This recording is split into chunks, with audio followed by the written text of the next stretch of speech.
আসসালামু আলাইকুম রহমতুল্লাহ। সুপ্রিয় দর্শক মণ্ডলী, আশা করি মহান আল্লাহ রাব্বুল আলামিনের অশেষ মেহেরবানি ও দয়ায় আপনারা সবাই ভালো আছেন। প্রিয় দর্শক, আজকে আমরা আলোচনা করব জাহান্নামীদের খাদ্য নিয়ে। আমরা কেউ জাহান্নামে যেতে চাই না, সবাই রাব্বুল আলামিনের দরবারে জাহান্নাম থেকে মুক্তি পেতে প্রার্থনা করি।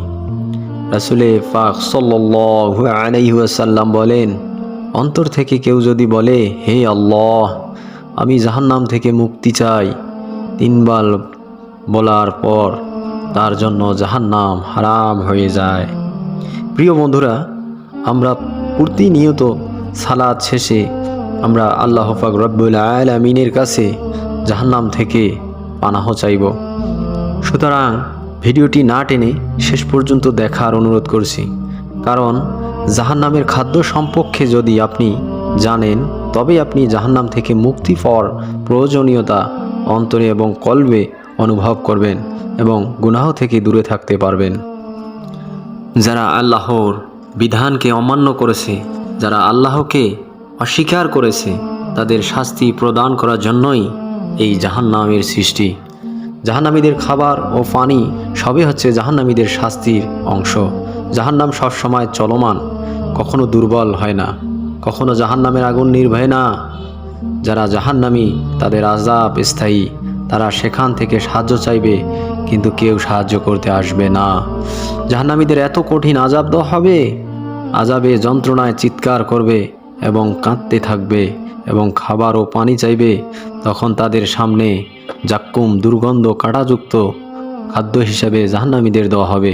প্রিয় বন্ধুরা, জাক্কুমের ভয়াবহতা সম্পর্কে রাসূলে পাক সাল্লাল্লাহু আলাইহি ওয়াসাল্লাম বলেন, জাক্কুমের সামান্য পরিমাণ যদি জাহান্নামে থেকে পৃথিবীতে আসে, তাহলে পৃথিবীর খাদ্য ও পানীয় তার বিষাক্ততায় বিনষ্ট হয়ে যাবে। জাহান্নামীদের পানি হিসাবে গ্লিসেরিন, অর্থাৎ জাহান্নামীদের শরীরের পচা দুর্গন্ধযুক্ত রক্ত ও পুষ এবং হামিম, উত্তপ্ত ফুটন্ত পানি পান করতে দেওয়া হবে।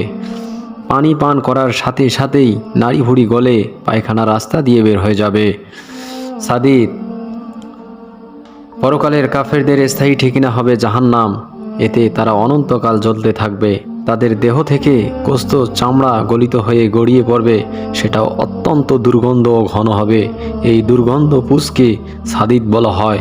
এগুলো হবে জাহান্নামীদের খাদ্য।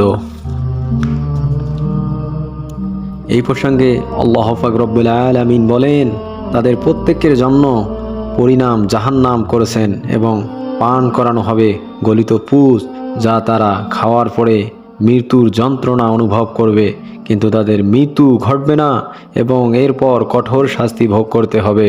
সূরা ইব্রাহিম আয়াত 0-17। আল্লাহ পাক রব্বুল আলামিন আমাদের সকলকে জাহান্নামের আগুন হতে মুক্ত রাখুন, আমাদের সবাইকে ক্ষমা করুন। আমিন।